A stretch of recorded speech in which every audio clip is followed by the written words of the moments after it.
Hã? E aí depois ela sobe, né?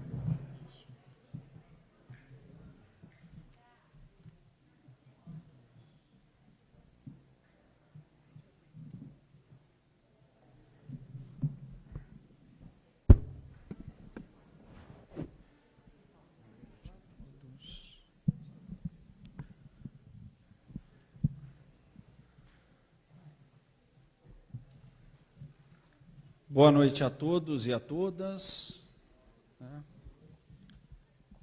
Damos sequência nessa noite ao evento, ao seminário, em comemoração aos 30 anos da nossa Constituição Federal.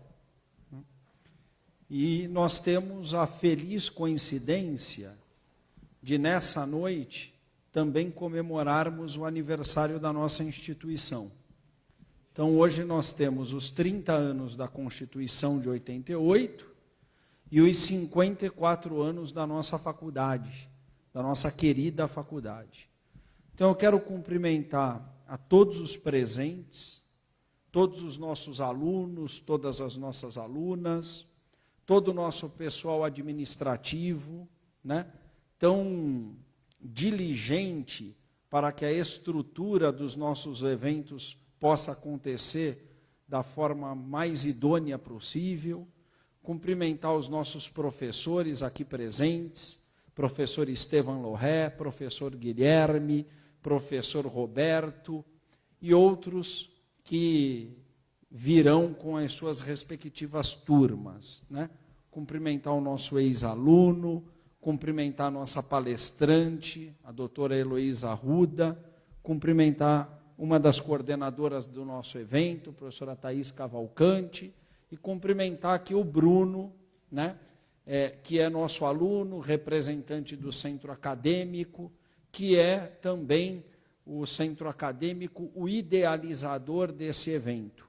Nós vivemos uma semana de comemorações, uma semana de cursos, com professores vindos da Universidade de Cuyo, da Universidade de Talca, e tantos outros professores igualmente renomados das mais diversas universidades nacionais. E hoje aqui nesse primeiro painel, nós temos a felicidade de contar com a professora Heloísa Arruda, cuja apresentação vai ficar a cargo do Bruno e da professora Thaís.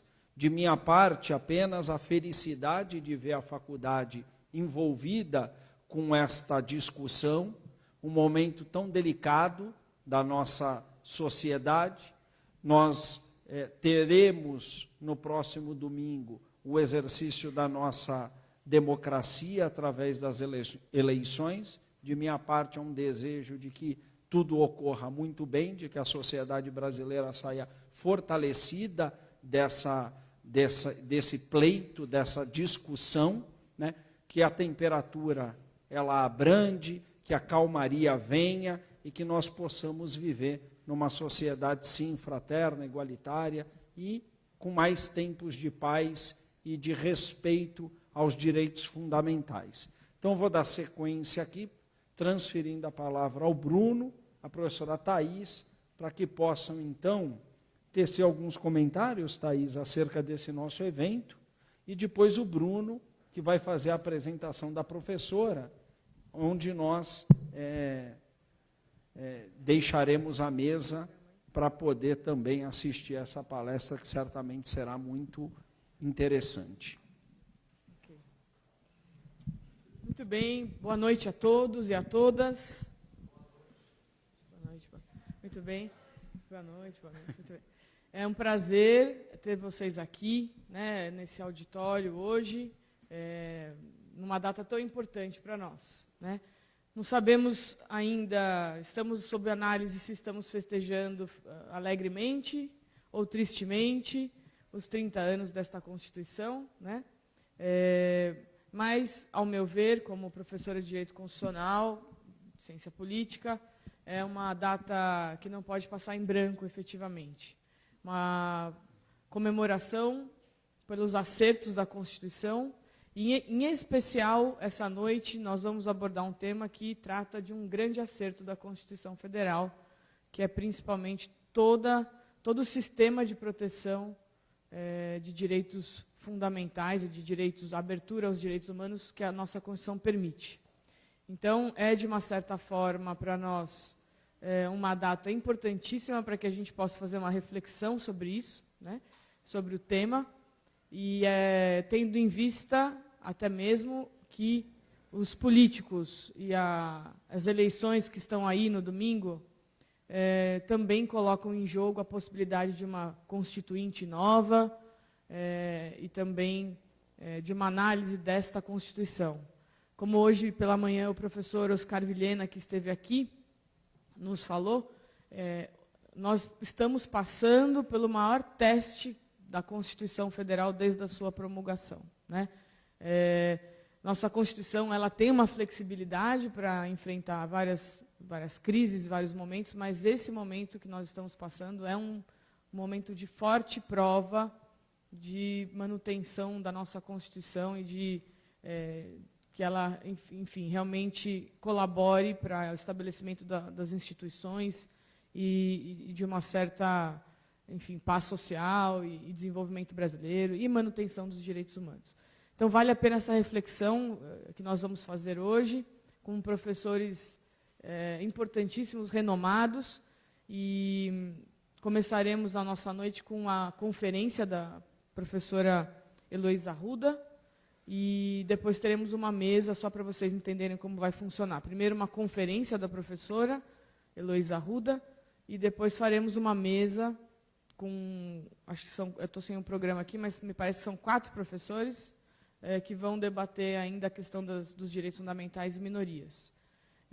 Oportunamente apresentaremos os professores da mesa.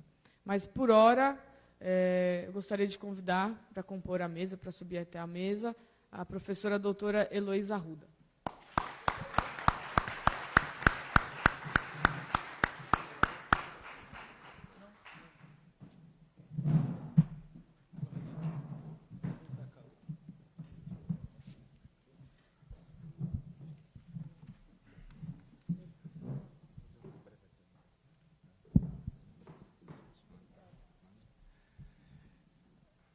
Bom, gente, boa noite a todos e todas. Agradeço muito a presença de todos que estão aqui. Gostaria, inicialmente, de agradecer a todos os professores, ao diretor, ao nosso coordenador e a todos os funcionários que possibilitaram a realização desse evento. Quando o Centro Acadêmico assumiu a gestão esse ano, nós sabíamos que era um ano comemorativo dos 30 anos da nossa Constituição Federal e, portanto, procuramos os professores da cadeira de Constitucional de nossa instituição para pensarmos como poderíamos fazer um evento. Inicialmente, aquela ideia modesta que a gente teve, ela cresceu, se tornou essa grande semana temática. Os professores foram fundamentais para isso, então agradeço muito ao professor Guilherme Klaff, à professora Thais Cavalcante, professora Denise Awad, professor Alberto Bahia, professor Luiz Guilherme Conce, que nos ajudaram a fomentar esse grande evento, né?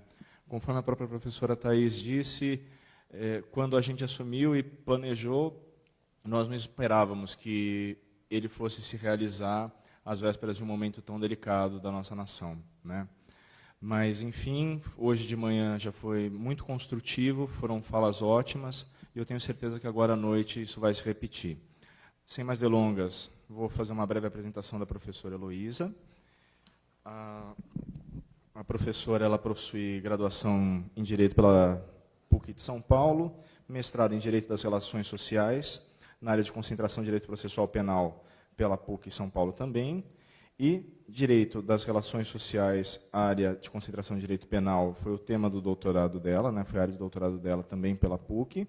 Além disso, possui especialização em Investigação e Provas no Processo Penal e Justiça Constitucional e Direitos Humanos, pela Universidade de Castilla-La Mancha, na Espanha.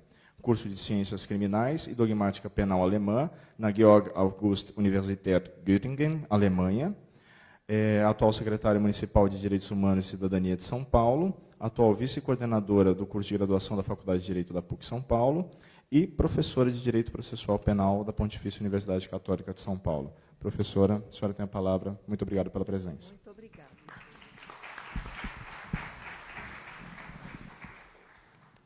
Boa noite. Tá Obrigada, professores.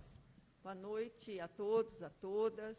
Gostaria, em primeiro lugar, de cumprimentar e agradecer o convite que me foi formulado pela direção da Faculdade de Direito de São Bernardo do Campo, na pessoa do seu diretor, o professor Rodrigo Gago.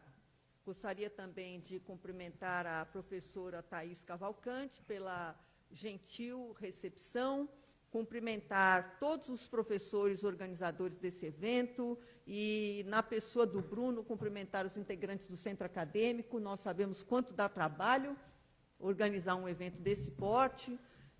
Cumprimentar todos os alunos e dizer que eu me sinto muito feliz de estar aqui, porque não são poucas as situações em que nós recebemos os alunos desta faculdade lá na nossa Faculdade de Direito da PUC também. Não é? Só para mencionar como vocês fazem parte da nossa história, eu cheguei aqui hoje e encontrei ex-alunos, professor Thailson, professora Thaís, professor Roberto Arcanjo, todos foram nossos alunos lá na PUC também, e alguns deles já estão integrados também lá na PUC. E toda semana eu tenho a colaboração de um querido amigo, professor também, que é o professor Diogo, que está aqui, formado aqui em São Bernardo, foi meu orientando no mestrado lá da PUC, e tem a gentileza de me acompanhar de forma graciosa, solícita, todas as terças-feiras lá na PUC.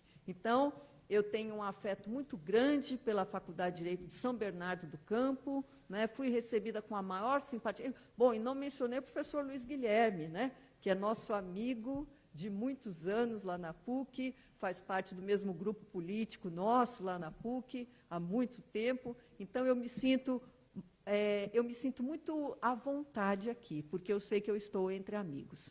É uma satisfação estar aqui hoje para falar um pouquinho desse tema, e no dia do dois aniversários, né? O aniversário de 30 anos da Constituição, da nossa Constituição Federal, e o aniversário desta Faculdade de Direito, né? Que tem um nome forte, importante, no estado de São Paulo e no Brasil, né? Então, é muita alegria poder estar aqui hoje.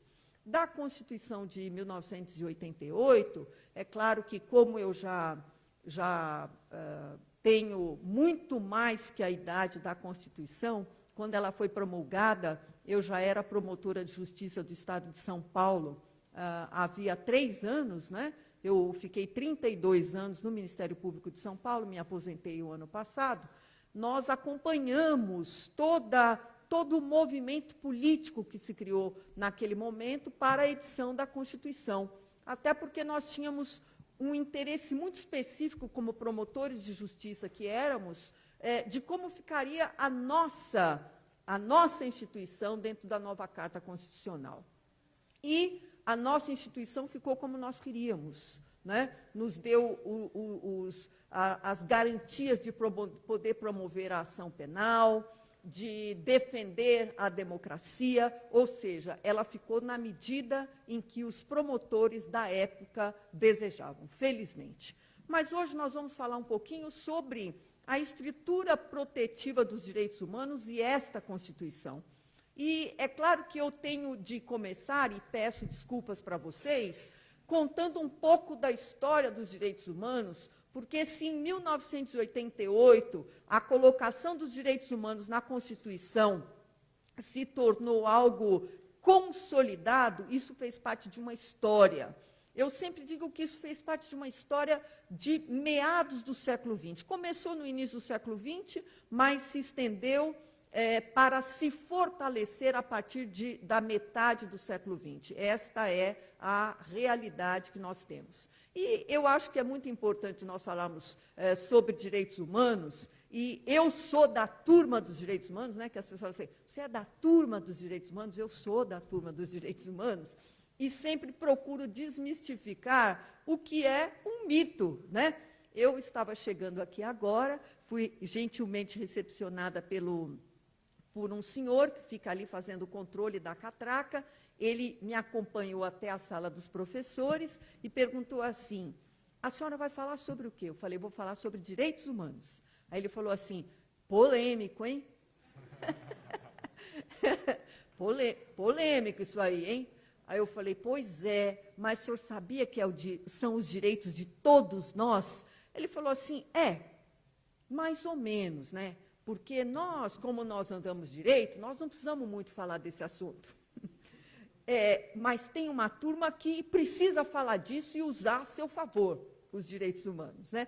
Então, na verdade, na simplicidade da manifestação dele, ele externou que é uma consciência que eu até imaginava que fosse uma consciência só do brasileiro, mas que não é.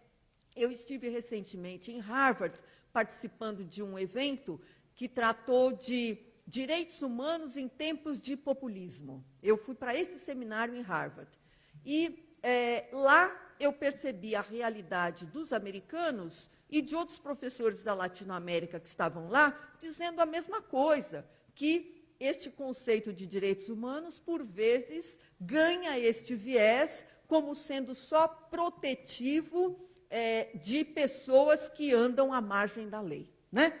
E não é bem assim que nós pensamos, e eu vou procurar dar alguns exemplos muito práticos, até da minha vivência profissional, como secretária da Justiça do Estado de São Paulo, que eu fui durante 4 anos, e como secretária municipal de Direitos Humanos, que também fui durante mais de 1 ano, né? Eu acabei de deixar a Prefeitura de São Paulo. Bom, mas tratando desse tema, então, nós vamos começar falando um pouquinho de direitos humanos, coisa muito simples, que hoje é muito simples, que todo mundo pode falar, alguns conhecem, outros não conhecem, mas assim, de uma maneira muito rápida, conjunto de direitos que torna possível a existência da pessoa humana e o seu pleno desenvolvimento.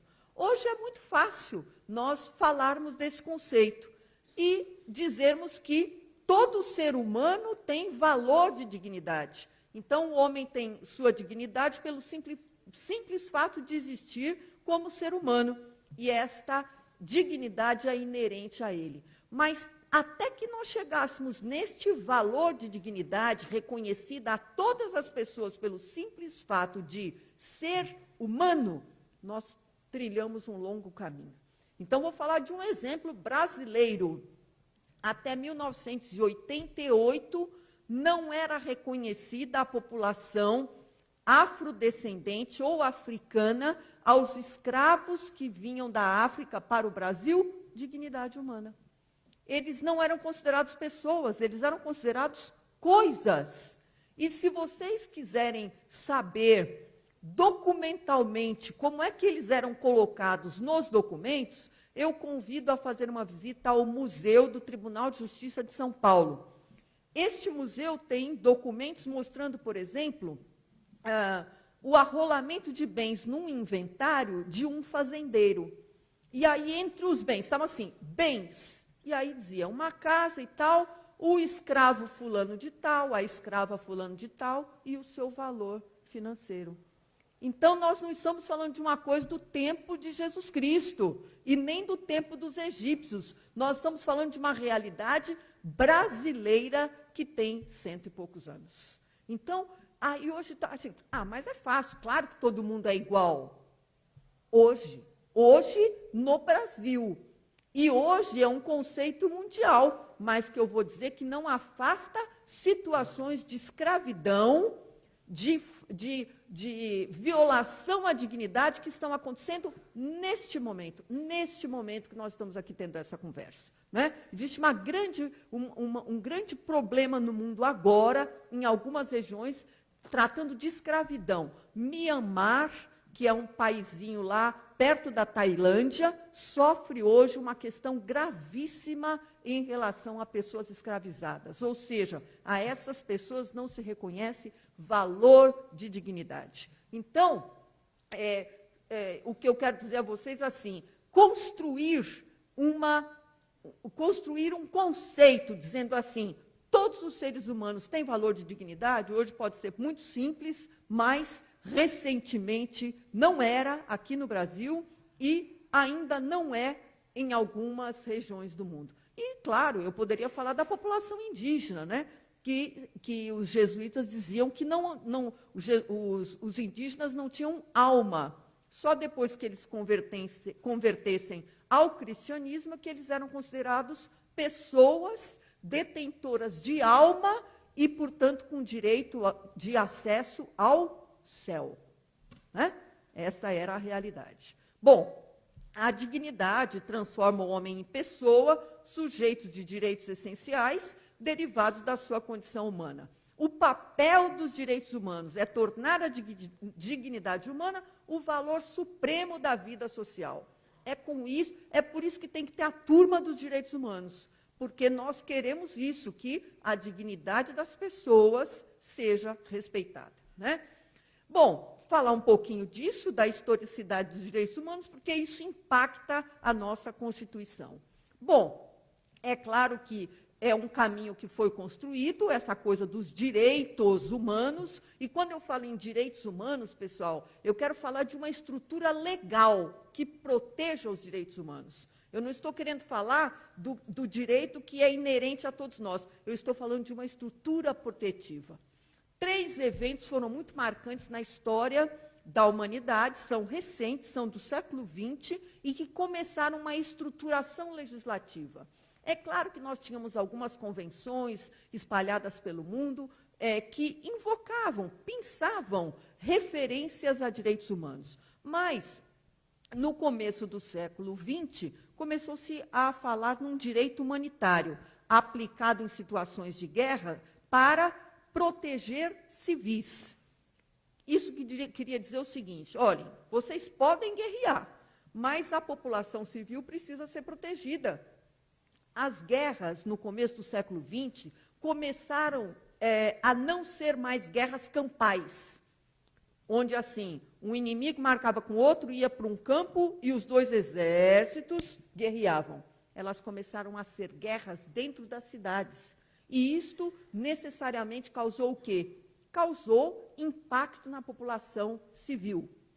E aí veio um direito humanitário, normatizando, dizendo assim: vocês até podem guerrear. É claro, o Brasil, por exemplo, pode entrar em guerra se alguém invadir o nosso território. É para isso que nós temos forças armadas, exército, marinha e aeronáutica. É para essa finalidade que nós temos. Né? Hoje nós vemos alguns desvirtuamentos aí das forças armadas, mas, na verdade, as forças foram instituídas para essa finalidade, para a proteção das nossas fronteiras, para enfrentar situações de conflito, é para essa finalidade. Bom, então esse direito humanitário veio para dizer o quê? Nós vamos normatizar, vamos dizer o que pode e o que não pode ser feito numa situação de guerra. Veio também a criação da chamada Liga das Nações. Em 1914 foi criada a Liga das Nações, que seria o quê? Um espaço de diálogo entre as nações. O objetivo era o qual? Era que as pessoas pudessem conversar antes de iniciar um conflito. O objetivo era esse. Né? Então, bom, olha, eu estou tendo um problema lá com um país chamado Brasil. Vamos chamar o Brasil para conversar, vamos trazer ele para esse espaço e tentar solucionar o problema. E aí houve um outro evento importante, que foi a criação da Organização Internacional do Trabalho. Nós estamos no início do século XX, a Revolução Industrial, as cidades crescendo e o trabalho industrial crescendo e muito desrespeito aos trabalhadores. Foi criada uma organização muito antiga, que ainda existe, que é a OIT, né, para dizer o quê? Olhe, nós temos que proteger as pessoas do mundo inteiro contra os abusos nas relações de trabalho. Qual a importância desses 3 eventos? Nos 3 eventos, a pessoa adquiriu o status de sujeito de direito internacional, ou seja, ele passou a deter direitos e deveres independentemente do Estado a que pertencesse, pelo simples fato de ser pessoa. Nós dizemos assim: foram criadas pessoas desnacionalizadas. Não importa que nação seja, o direito vai proteger. Essa estrutura internacional vai proteger. Bom, aí nós tivemos o quê? As coisas estavam caminhando bem e houve algo inusitado na história da humanidade. Tinha acabado a Primeira Guerra Mundial, 1919, e veio a Segunda Guerra Mundial. Né? Tivemos a Segunda Guerra Mundial, que teve início em 1939, e abalou as estruturas do mundo. A realidade é essa. foram 6 milhões de judeus mortos, outras minorias também, negros, ciganos, homossexuais, testemunhas de Jeová, foram alvo do nacionalsocialismo, do nazismo. E aí, o mundo em pânico, a tal da Liga das Nações não conseguiu dar resposta ao que havia acontecido e houve a necessidade de reconstrução. Uma coisa importante aconteceu nesse momento, a criação de um tribunal internacional, que foi o Tribunal de Nuremberg. Com todas as críticas que ele teve, esse Tribunal de Nuremberg, o que ele teve de bom foi que houve uma resposta de um tribunal internacional contra as atrocidades cometidas pelo nacionalsocialismo, pelo nazismo, contra a população mundial, né, contra os alvos deles. Com todas as críticas, eu digo, foi uma boa semente lançada e nós vamos ver isso depois. Então, foi um momento de reconstrução. Eu estou andando um pouquinho rápido porque eu tenho 1 hora só para falar. Bom, aí houve a criação das Nações Unidas, que está lá até hoje, né, 1945, que com todas as críticas que existem à Organização das Nações Unidas, demora muito para agir, não sei o quê, eu digo assim, é o que temos, né? Eu fui missionária das Nações Unidas, trabalhei nas Nações Unidas, eu fui promotora no Tribunal Penal Especial de Timor-Leste. Então, eu conheço a estrutura da instituição e digo assim, diante de um terreno arrasado, como foi o que me levou a Timor-Leste, né, eu cheguei lá, era um terreno arrasado, eu digo que o trabalho humanitário que as Nações Unidas fazem tem uma importância, né? E nós vamos eliminar as Nações Unidas, porque alguns dizem assim, tem que acabar com essa ONU. O Trump quer acabar com a ONU, né? O presidente Trump. Eu digo assim, nós vamos colocar o quê no lugar, né? Então, é melhor que nós tenhamos. As Nações Unidas têm um papel importante, nós vamos falar um pouquinho mais disso daqui a pouco, né? Eu digo assim, é até uma forma de gerenciar o que nós estamos fazendo, os direitos que nós estamos respeitando e não desrespeitando, então ela tem a sua importância. Aí vieram algumas leis, que eu vou... Isso aqui, a Declaração Universal dos Direitos Humanos, vai fazer aniversário, 70 anos agora em dezembro, né? A declaração é uma carta de princípios muito simples. É muito simples. Eu me lembro que os meus filhos eram pequenos e aí eles chegaram com uma demanda em casa. A demanda era assim, comprar a Declaração Universal de Direitos Humanos para crianças. Era isso, o pedido. Aí eu fui comprar. Falei, vamos ver, né, o que tem de diferente, né? É claro que era a mesma coisa, só que tinha as ilustrações, né? O texto era igualzinho, né? Só que havia as ilustrações para eles, direito das crianças, tinha as criancinhas brincando e tudo isso. Era isso, é para ser simples, é uma carta de princípios para valer para quem? Para toda a humanidade. Concretizar a declaração, o nosso papel, né? A partir disso, a declaração, o que ela teve de importante? Ela é ampla, ela compreende um conjunto de direitos e faculdades sem as quais um ser humano não pode se desenvolver física, moral e intelectualmente. Esse conceito não é meu, é do René Cassin, que foi um dos que participou, uma das pessoas que participou da elaboração da declaração, e a universalidade. Ela é aplicável a todas as pessoas, de todos os países, raças, religiões, sexo, seja qual for o regime político, né? Aí vieram algumas outras leis. Essas leis todas de direitos humanos são leis importantes, por quê? Porque elas integram o ordenamento jurídico brasileiro. Nós vamos ver isso agora, né? Eu cheguei até o Tribunal Penal Internacional 2002, né? E aí nós temos o quê? Como é que essa história chega no Brasil? Que eu falei, isso tudo é construído no âmbito das Nações Unidas. As nações se unem, discutem, aprovam um texto e dizem assim para os estados: Estado, você quer assinar? Você quer assinar esse pacto aqui? Eu quero. E daí há consequências. o Brasil subscreveu, desde o início, todos os tratados internacionais de direitos humanos até o momento editados. Todos, sem exceção.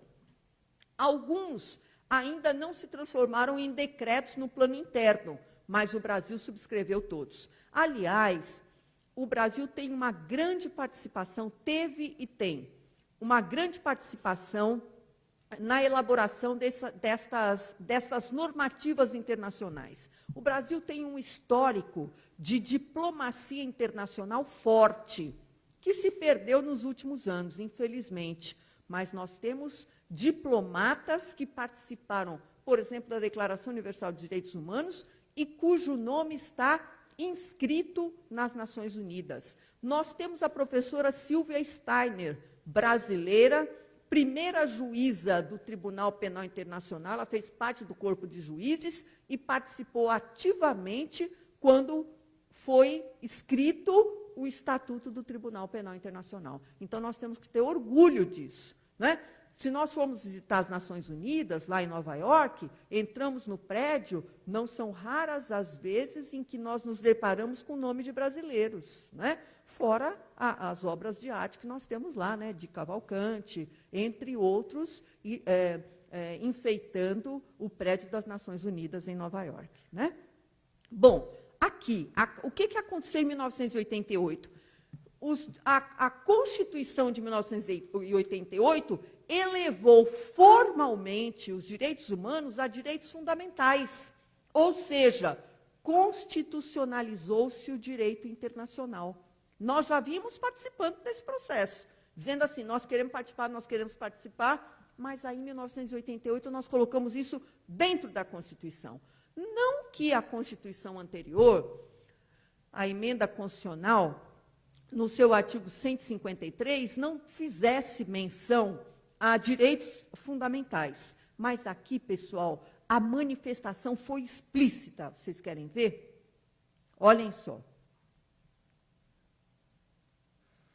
A dignidade foi colocada no artigo 1º da Constituição, como fundamento da República Federativa do Brasil. Quando eu falo que é fundamento, eu quero dizer assim, o fundamento é isso aqui, ó. É onde se funda algo. Aqui em cima vai ser construída uma estrutura. Não tem a fundação da casa? É onde a casa vai ser construída? Então, o fundamento é onde vai ser construída a legislação brasileira. Toda legislação brasileira tem como fundamento a dignidade humana. Está lá, na Carta da no artigo 1º, no inciso 3º.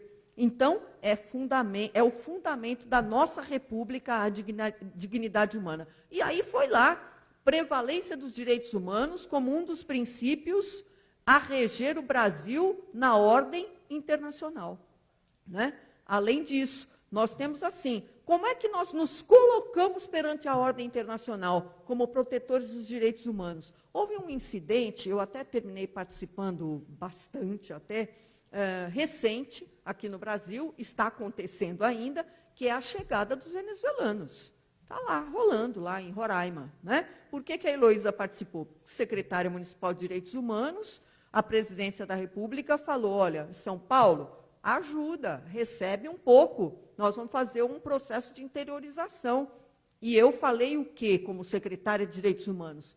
Pode mandar, manda os venezuelanos para cá, porque nós fazemos parte dessa estrutura protetiva, nós subscrevemos os tratados internacionais de recepção de imigrantes e refugiados, então eu não posso falar para a Presidência da República, São Paulo não vai receber. O que eu tenho que falar? Pode mandar.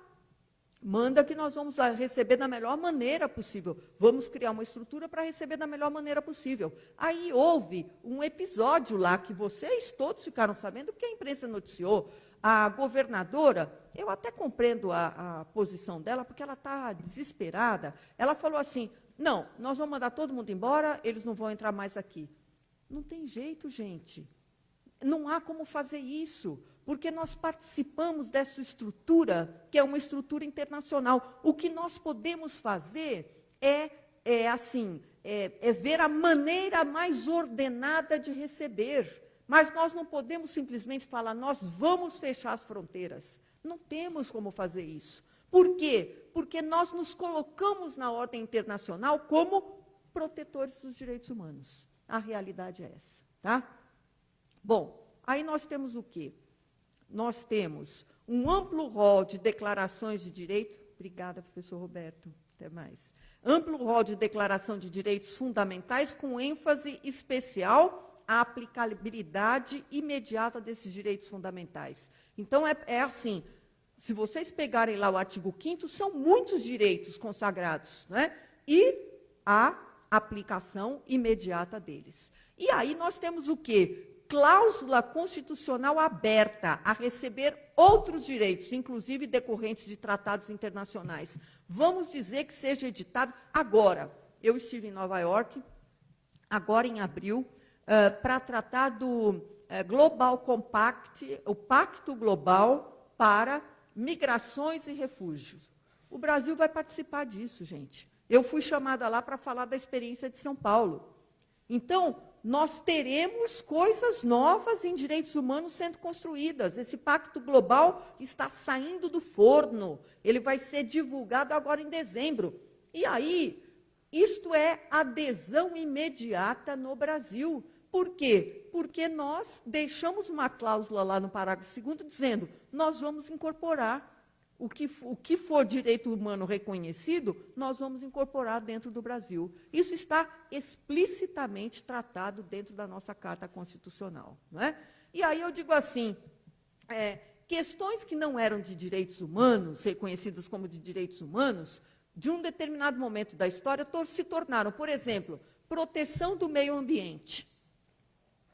Ninguém falava de proteção do meio ambiente como sendo uma faceta dos direitos humanos. E isso hoje faz parte do que nós chamamos de estrutura protetiva dos direitos humanos. Não é?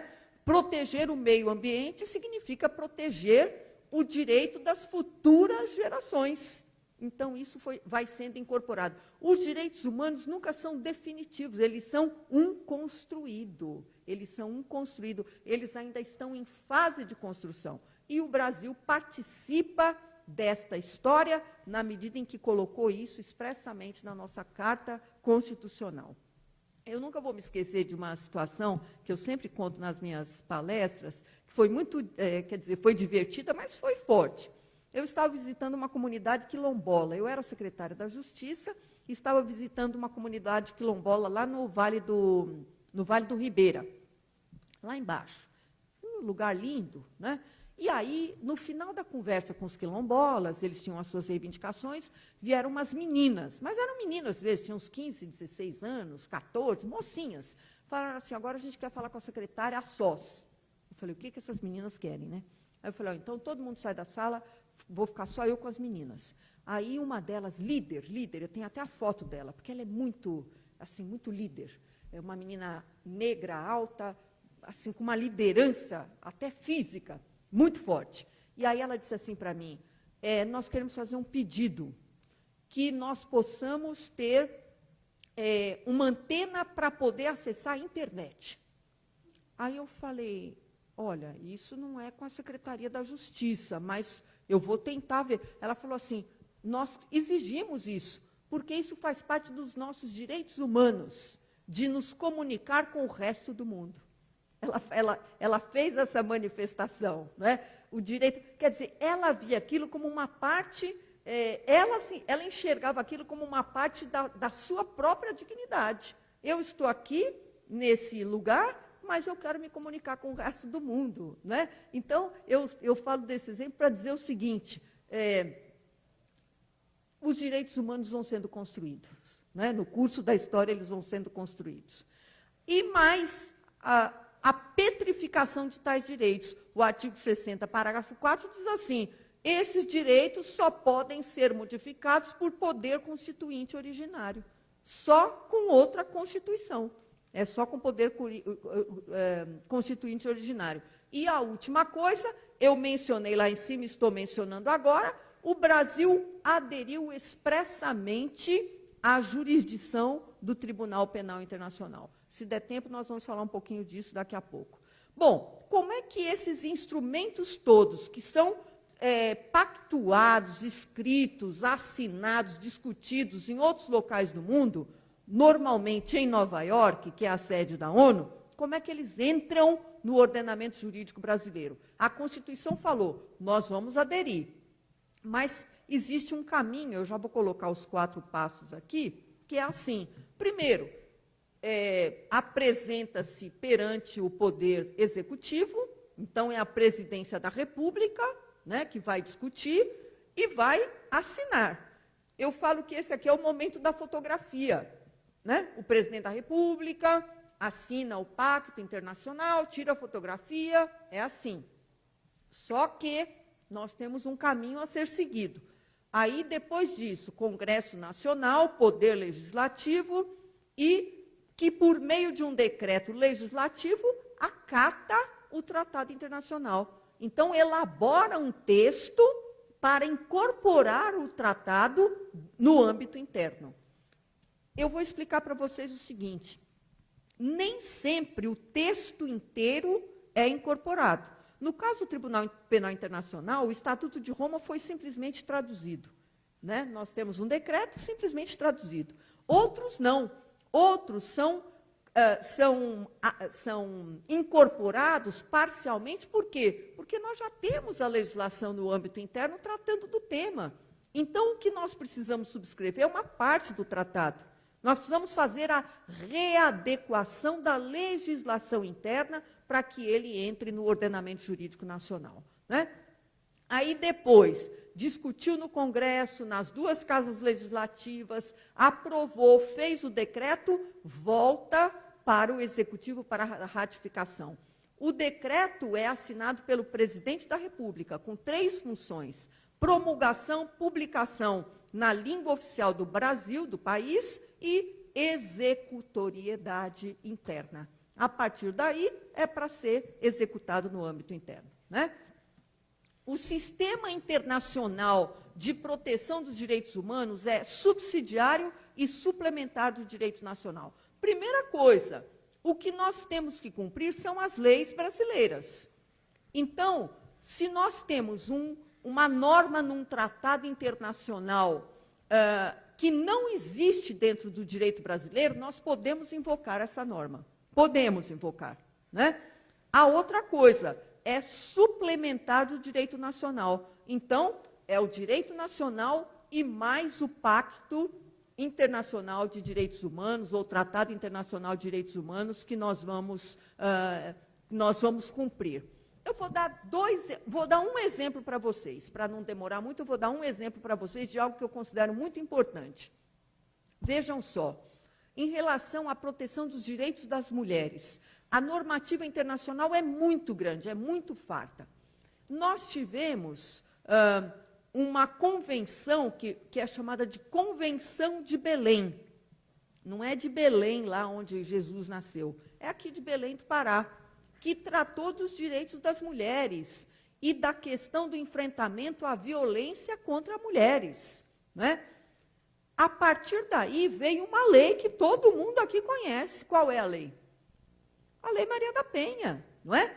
Que veio para dar concretude também a esta normativa, que é uma normativa internacional. Então, nós introduzimos no âmbito interno uma lei para fazer cumprir uma normativa internacional à qual nós aderimos. Então, é assim, foi editado um pacto internacional. Se nós não temos a lei interna, nós temos que adequar a legislação para que esta lei, para que este pacto seja cumprido, tá?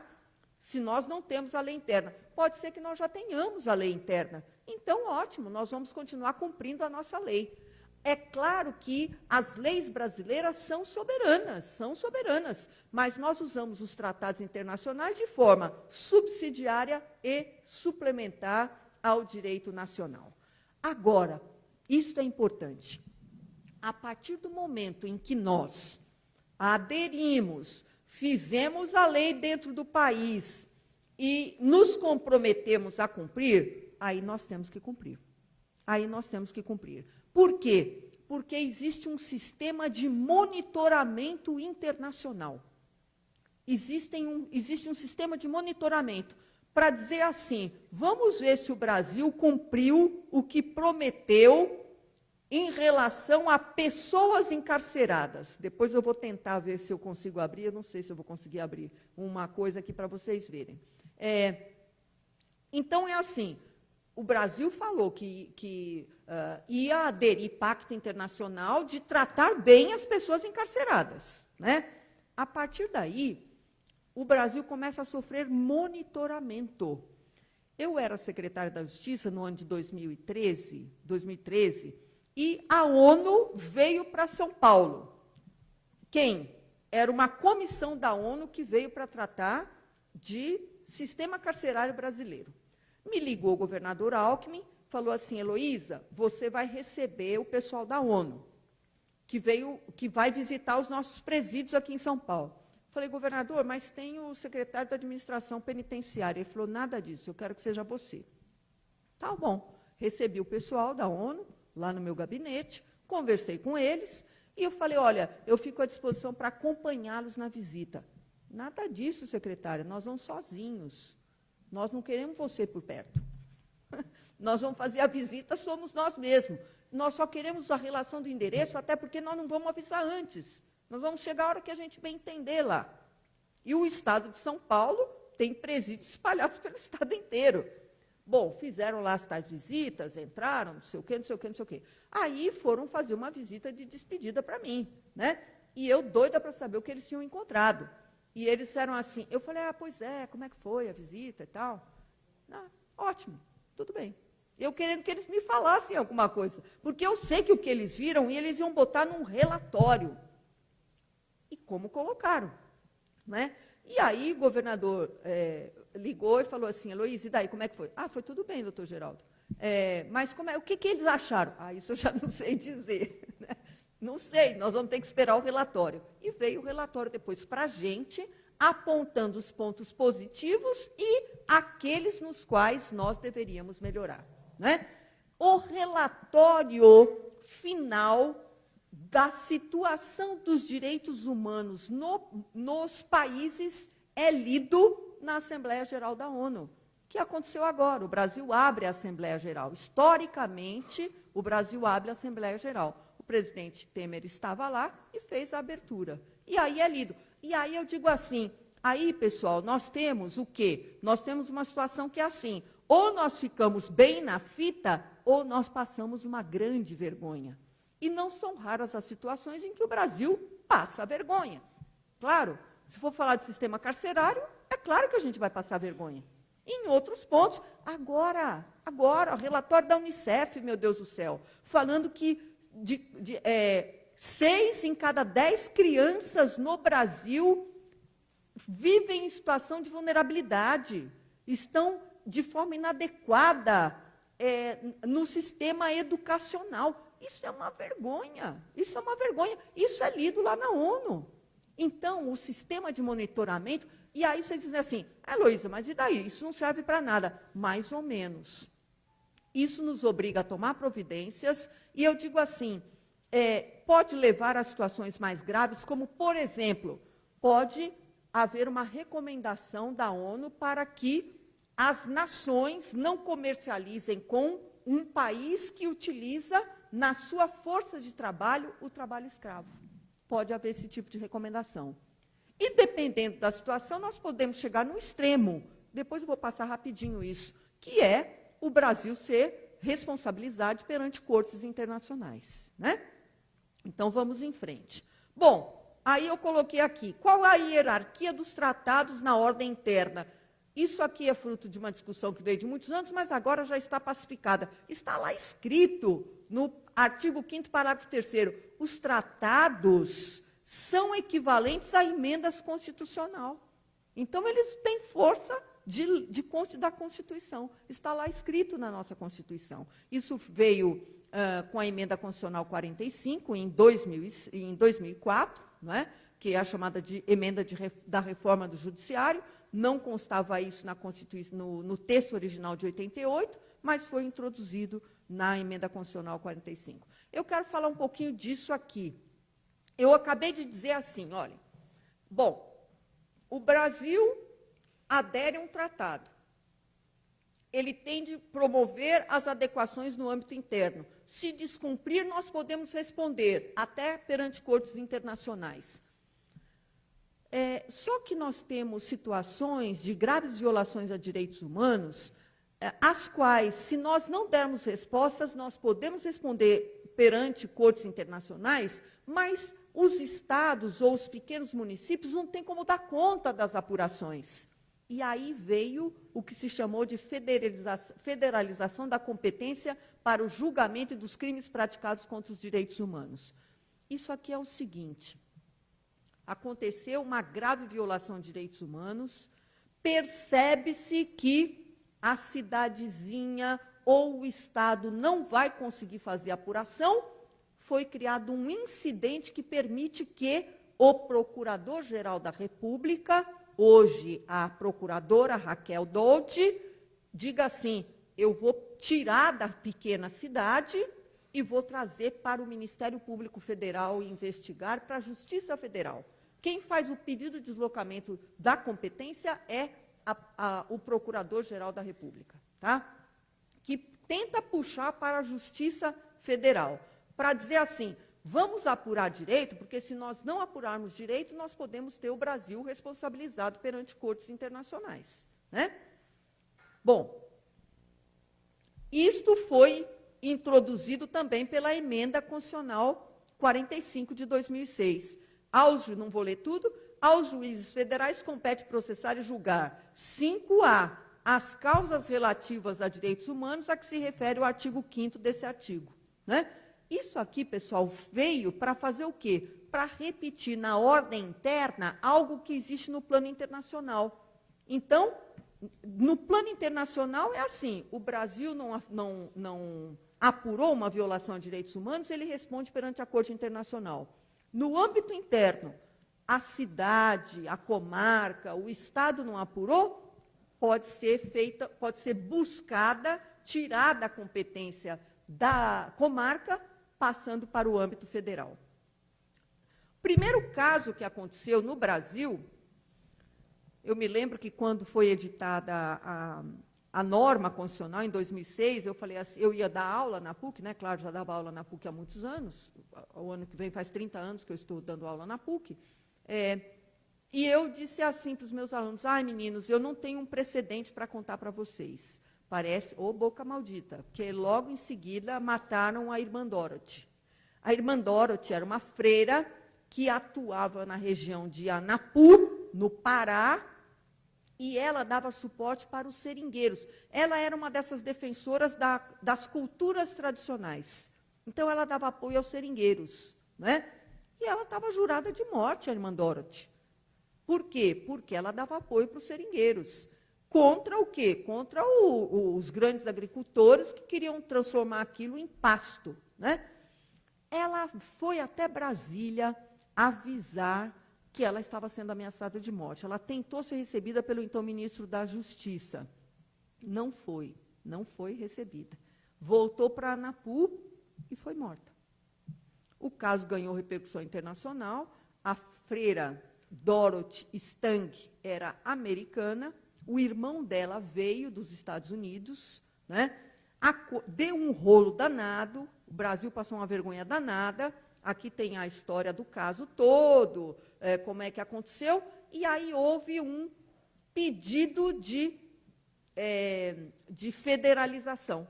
O então Procurador-Geral da República, Cláudio Fonteles, pediu a federalização. Ele entrou com esse pedido. Aí eu fiquei doida acompanhando para ver o que ia acontecer. Veio um acórdão excelente do Superior Tribunal de Justiça, porque esse incidente acontece perante o Superior Tribunal de Justiça. O acórdão veio excelente, dizendo, em primeiro lugar, o seguinte, definindo o que é uma grave violação a direitos humanos. Uma grave violação de direitos humanos, porque nós não sabíamos. É o quê? É um massacre? É matar muita gente? Como é que tem que ser essa grave violação? E o tribunal falou assim: uma morte é uma grave violação a direitos humanos. É claro que é. Claro, uma morte. Pronto, já definiu. Segunda coisa, o tribunal não acatou o pedido de federalização. dizendo o seguinte: é verdade que houve omissão das autoridades locais em relação ao passado. Ela já tinha avisado que ela estava sendo ameaçada de morte, ela não foi protegida. Mas depois que ela morreu, todo mundo trabalhou. O delegado investigou, foi decretada a prisão preventiva dos matadores, a denúncia foi oferecida e o processo andou. Então, o pedido de federalização foi negado.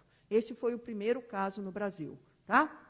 Então, isto é fruto de uma tentativa de estampar dentro do território nacional algo que existe no plano, no plano internacional. Né? Bom, o sistema de proteção dos direitos humanos, eu já falei para vocês, falhou aqui no Brasil, falhou. Nós vamos entrar dentro disso aqui, pessoal. Nós vamos ter... Ele é estruturado em tratados internacionais, é uma arquitetura protetiva internacional, e nós temos o quê? O sistema global, em torno de 200 estados mais estão ligados às Nações Unidas, e é o que eu acabei de falar para vocês. Eu coloquei aqui, não coloquei, eu coloquei a expressão em inglês mesmo, que é o que? O que esse sistema global faz? Qual é o poder? Power of shame and power of embarrassment. É o poder de causar vergonha e o poder de causar constrangimento. Leu na Assembleia Geral da ONU, olha, no Brasil o sistema carcerário é horroroso, não sei o quê, não sei o quê. A gente já passa uma vergonha danada. Né? Na verdade, esse é o grande poder. Mas aí, era necessário o quê?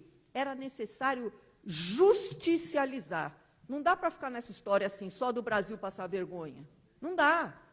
Quando eu falo Brasil, falo a Turquia, falo qualquer outro país, Guatemala, né, que está com um problema sério lá hoje, Honduras, eu posso falar vários. Né?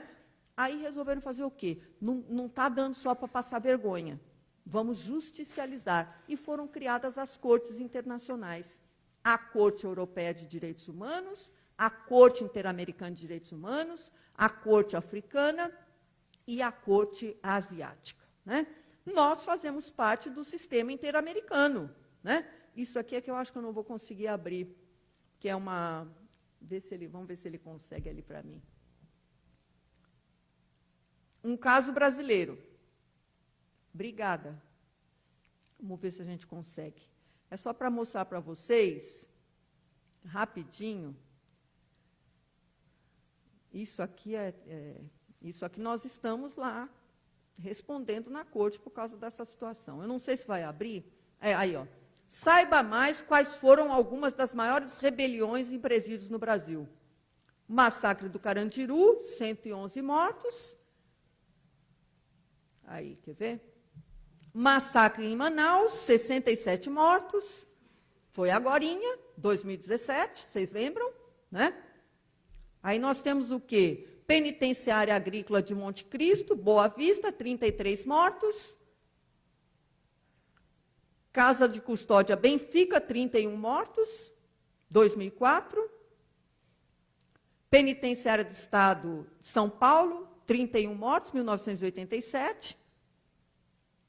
Urso Branco, 27 mortos. Isso aqui tem caso lá na Corte Interamericana, nós respondemos. Olha, gente, que vergonha que a gente passa.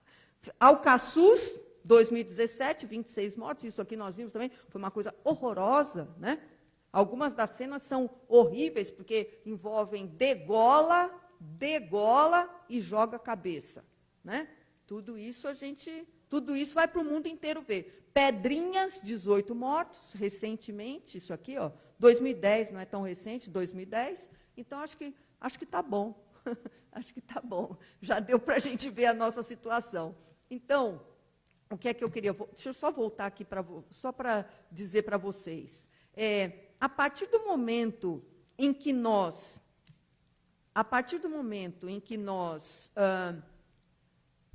violamos direitos humanos ou não cumprimos, nós estamos sujeitos à atuação das cortes internacionais. O Brasil já foi condenado mais de uma vez. O Brasil já foi condenado mais de uma vez na Corte Interamericana de Direitos Humanos. Quem é condenado? O Estado brasileiro. O Estado brasileiro. Ele pode ser condenado a primeiro, indenizar pessoas que sofreram lesões aos seus direitos humanos. Ele pode ser condenado a estabelecer no âmbito interno medidas protetivas. Então, a gama de condenação é infindável, né? É a corte quem decide como é que isto vai acontecer. Falando rapidamente da corte, existe a Comissão Interamericana de Direitos Humanos, que é a que recepciona as demandas e apresenta a demanda na corte. Hoje nós temos uma brasileira, que é a professora Flávia Piovesan, que integra a Comissão Interamericana de Direitos Humanos. Então, chegou lá, pede informações para o Estado, pede para resolver. Eu falo assim, gente, até que o país seja processado na corte, a comissão implora para o país tomar providências. Quando o país chega a responder, é porque ele não fez nada para resolver o problema que a comissão está apontando. E o Brasil já foi condenado mais de uma vez e responde a vários processos. Quem tiver interesse nesse tema, só entrar, Corte Interamericana de Direitos Humanos, Brasil, muitos textos estão em português, não é? Mas, se não estão em português, existem outros em espanhol, e existem outros em inglês também, né? E mais, a jurisprudência da corte é muito boa. Infelizmente, nós ainda não temos esse costume de usar no nosso dia a dia a jurisprudência da corte, né? Na Europa, as cortes nacionais usam muito a jurisprudência da corte. Como a gente usa a jurisprudência do Supremo, lá eles usam a jurisprudência da Corte Europeia de Direitos Humanos. Aqui nós não temos essa tradição. E nós perdemos muito com isso, porque a jurisprudência da Corte Interamericana é muito boa. O professor Cansado Trindade, que foi um juiz brasileiro que integrou a Corte durante muitos anos. Os acórdãos dele, maravilhosos, né? Maravilhosos. Então, para quem se interessar por esse assunto, eu recomendo isso, né? Eu coloquei isso aqui para falar como é que nós chegamos no Tribunal Penal Internacional, tá? Que o Brasil aderiu expressamente na Constituição. Primeira coisa, Nuremberg. Veio Nuremberg, Tribunal de Nuremberg, muita gente criticou, falando que foi um tribunal dos vencedores sobre os vencidos, que é um tribunal de exceção, mas lançou-se uma semente. É necessário criar uma corte penal permanente. Isso nos anos 50.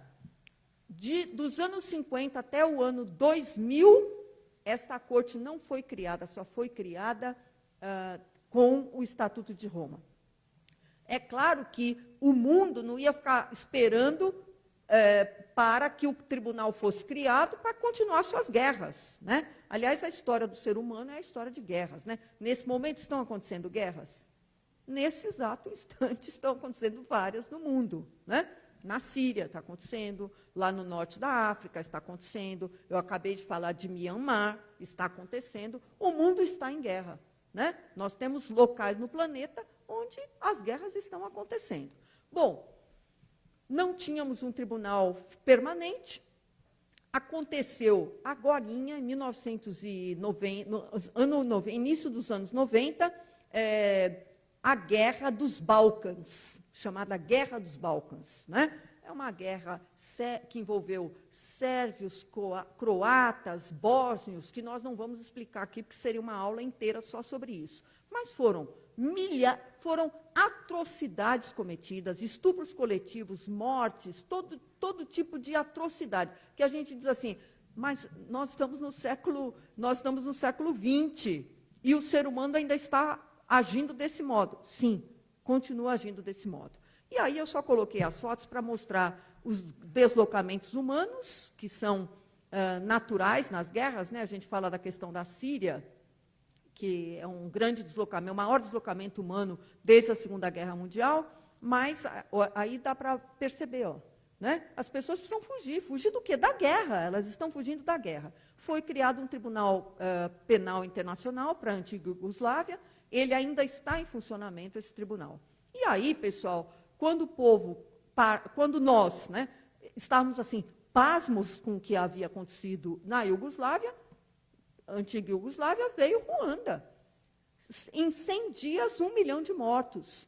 E aí veio uma crítica muito contundente à ONU, dizendo assim, poxa vida, a ONU ficou lá em Nova York discutindo se era um conflito civil ou se não era um conflito civil. Enquanto isso, estavam lá matando 1 milhão de pessoas. Até que a ONU acordasse e interferisse, 1 milhão de pessoas haviam sido mortas. Né? Ali a briga era entre os Tutsis e os Hutus. Na verdade, os Hutus mataram os Tutsis. Queriam eliminar os Tutsis. Era uma questão étnica ali. Né? É uma história bem interessante, mas que eu também não vou contar.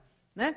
Isso são os antecedentes. Aqui é um museu que tem lá em Ruanda, com os... só para é uma coisa de memória mesmo, né? Com os crânios, né? E os deslocamentos humanos. E aí veio o Tribunal Penal Internacional de Timor-Leste, foi nesse que eu fui trabalhar, né? O pessoal fala assim, Heloísa, você foi trabalhar na África? Não, pessoal, Timor-Leste é na Ásia, é do outro lado do mundo, então vocês peguem o globo assim, ó, aqui está o Brasil, aqui está o Timor-Leste. É pertinho da Austrália, entre a Austrália e a Iugoslávia, houve uma guerra lá também, né? Na verdade foram 24 anos, aí chegou uma hora em que a Indonésia resolveu que ia eliminar os timorenses todos. E a história é longa, mas houve uma interferência da ONU. Eu fiz parte da primeira missão da ONU em Timor-Leste. O administrador geral da missão era um brasileiro, Sérgio Vieira de Mello. Eu sempre faço questão de falar dos brasileiros. Por quê? Porque nós temos uma coisa que Nelson Rodrigues chamou de síndrome do vira-lata, que nós achamos que nós somos menos que os outros, e nós não somos. Né? Então, acho que é importante destacar o papel dos brasileiros. Aqui, nada menos do que Sérgio Vieira de Mello, que controlou essa missão. E foi uma missão bem sucedida. Eu estava lá quando a Constituição foi escrita, o primeiro presidente eleito, Xanana Gusmão, ele entregou a chave do país, pegou o avião e foi para Genebra. Infelizmente, depois ele morreu num atentado no Iraque, infelizmente. Né? Mas eu digo assim, o Sérgio pagou o preço do sucesso da missão em Timor, porque foi uma missão de sucesso. Né? Então, eu participei desse tribunal como promotora, nós éramos 9 promotores internacionais, eu era a única brasileira. Né? E era a única que falava português também, o que era uma vantagem naquele momento, porque é uma pequena ex-colônia portuguesa, algumas pessoas falam português, mas quando chegava alguém falando português, então fala com a promotora Heloísa. Aí eles achavam, os outros achavam interessante, né, que eu falava português lá com os timorenses. Então eu falo, foi lindo falar português naquele momento. É lindo, né? Nosso idioma é lindo. Isso daqui é porque eu acompanhava as investigações, eu tinha poder de investigação naquele tempo. Desculpem mostrar todas as fotos, mas fazem parte da história da minha vida. As crianças timorenses, né? Que é uma bela lembrança que eu tenho. E o Tribunal Penal Internacional. Aí disseram assim, chega de tribunais locais, vamos criar uma corte permanente. O Brasil aderiu, né? Ele foi votar. Heloísa, por que teve Timor, Ruanda, Iugoslávia e outros? Porque, à época, não havia o Tribunal Penal Internacional. Em 1998, foi estabelecido o Tribunal Penal Internacional, eu já estou terminando, viu? E em 98, mas aí veio um período de adesão. O Brasil aderiu no ano 2000, e a emenda constitucional 45 falou, nós vamos nos submeter à jurisdição do Tribunal Penal Internacional. Existe até o decreto é de 2002 e vale para o Brasil. Quem pode ser julgado no Tribunal Penal Internacional? Um brasileiro, prestem atenção, porque lá, quando eu falei da Corte Interamericana de Direitos Humanos, eu falei o quê? Quem pode ser processado e julgado é o Estado brasileiro. Aqui não. Aqui é um cidadão brasileiro que tenha cometido uma grave violação a direitos humanos e em face do qual não tenha sido dada a resposta no âmbito interno. Por quê? Porque vale o princípio da complementariedade. Se houver uma grave violação a direitos humanos, por exemplo, uma pessoa entrou numa aldeia indígena, matou os indígenas todos, né? Porque não gosta de índio, e o Brasil der resposta, nós nunca vamos responder perante o Tribunal Penal Internacional. Se nós dermos a resposta adequada, nunca haverá um brasileiro respondendo no Tribunal Penal Internacional, porque vigora o princípio da complementariedade. Caso um brasileiro cometa um dos crimes, qual o órgão competente? A Justiça brasileira, estadual, federal. A lei aplicável à espécie, a lei brasileira, o Código Penal e o Código de Processo Penal do Brasil, né? O artigo 1º do Estatuto estabelece a competência do tribunal, que é complementar às jurisdições nacionais, as condições de admissibilidade, que vocês vão ver, eu não vou falar todas, né? Mas é assim, é preciso não ter feito nada aqui dentro do Brasil para que um brasileiro responda no Tribunal Penal Internacional. Existe algum caso do Brasil? Não, não temos, nós não temos. Lá nós ainda não temos, né? Na verdade, a maioria dos casos lá são de africanos, mas nós já temos apurações envolvendo a Síria, né? Nós já temos. Bom, aqui algumas questões polêmicas que envolveram a criação. Primeiro, porque lá no Estatuto consta, na verdade, a palavra extradição, a palavra extradição não foi colocada lá, né? Na verdade, ficou-se uma dúvida. Bom, mas extradição, se um brasileiro comete um crime no Brasil, ele pode ser extraditado? Não, não é assim. Brasileiro não pode ser extraditado para responder perante corte internacional, porque nós nos responsabilizamos para dar resposta aqui dentro do Brasil. Mas, na verdade, o que o Brasil aderiu foi a possibilidade de apresentar. Extradição acontece Estado a Estado. Vamos dizer assim, a Argentina pedindo para o Brasil para apresentar um cidadão brasileiro. Nós não vamos apresentar. Normalmente, nós não vamos apresentar, né? Agora, o Tribunal Penal Internacional não é um Estado, é um ente em face do qual nós aderimos à jurisdição, nós concordamos em nos submeter. Então, a palavra, na verdade, a palavra não foi extradition, foi surrender, que quer dizer o quê? Apresentação. Então, não é uma extradição, eles estão pedindo para a gente apresentar na corte a pessoa, até porque no Tribunal Penal Internacional não podem acontecer julgamentos à revelia, tá? Lá em Timor também, nós não julgávamos réus à revelia. A prisão perpétua. No Estatuto de Roma consta a possibilidade de prisão perpétua. E isto conflita com a nossa Carta Constitucional, mais ou menos, porque a nossa Carta Constitucional admite até a pena de morte, né, em algumas situações. Mas isso aqui foi um ponto de muita polêmica.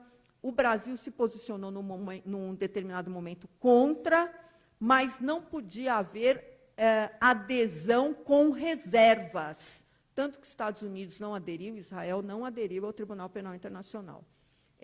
Mas aí houve uma briga, porque havia alguns países islâmicos dizendo assim, nós só vamos aderir se tiver pena de morte. E o Brasil falando, nós não vamos aderir porque nós não queremos nem prisão perpétua. E chegou-se num acordo de cavalheiros. Então, colocaram a prisão perpétua com a possibilidade de revisão posterior, né?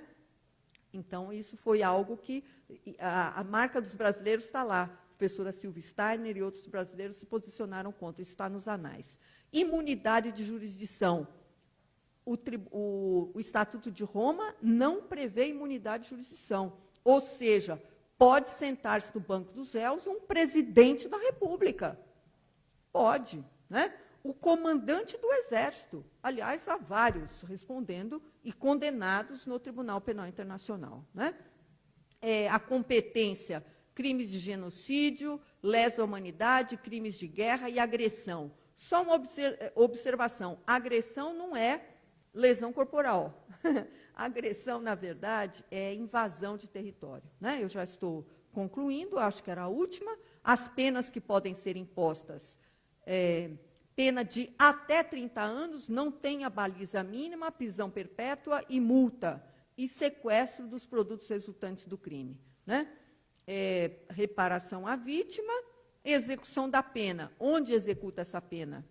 Num país que puder receber cumprida cumpridas as regras internacionais de proteção a pessoas encarceradas, ou seja, o Brasil nunca vai receber presos do Tribunal Penal Internacional, né? Então, pessoal, era mais ou menos isso que eu queria comentar com vocês. Vejam, nós fazemos parte de uma estrutura internacional que está aí, ativa, vigorando o tempo todo, e nós, todos nós, que somos operadores do direito, temos a nossa responsabilidade, né? Porque se o nosso país não vai responder perante cortes internacionais, uma parcela disso é nossa responsabilidade também. Seja como profissionais do direito, promotores, juízes, delegados, defensores públicos, seja como gestores, que foi o meu caso, né, como secretária, tentando, então, melhorar as políticas públicas para diminuir as carências em face dos direitos humanos, né? Eu sempre enalteço os jovens brasileiros para que sejam da turma dos direitos humanos, né? Porque isso é muito mais do que o mito de que direitos humanos só defende bandido. Direitos humanos estão aí para defender todos nós. E nós vamos ter que entrar num período de resistência, né? Há altos e baixos, nós vamos ter que entrar num período de resistência. Nós vamos ter que continuar resistindo nessa história que foi construída com o trabalho digno de muitas pessoas. Então, parabéns a vocês por este evento e muito obrigada por terem me ouvido.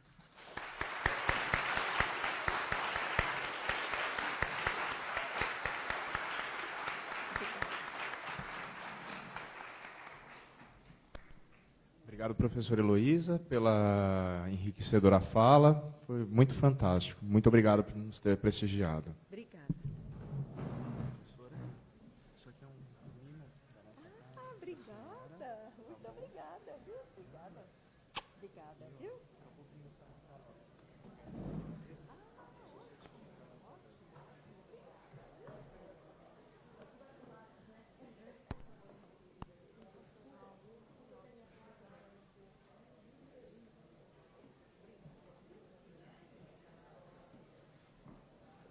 Vou chamar?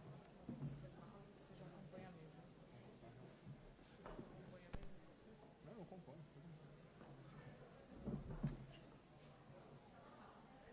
Depois, porque vai encher muito aqui. Bom, pessoal, vamos continuar aqui com a nossa noite. Vou convidar agora a professora Thais Cavalcante para compor a mesa.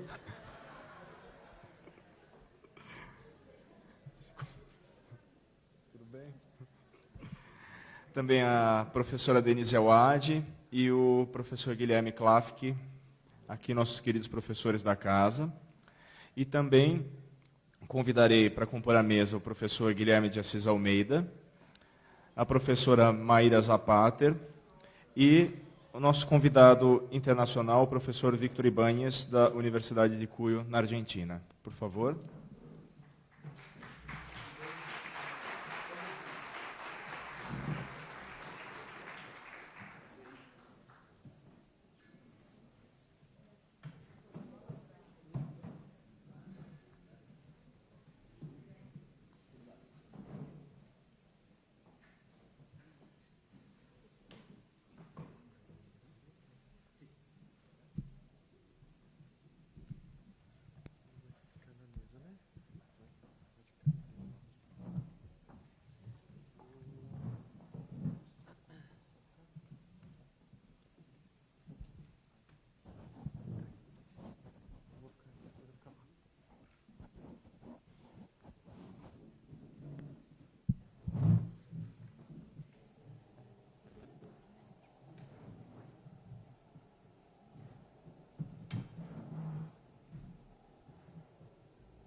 Bom, então eu gostaria de começar a mesa de minoria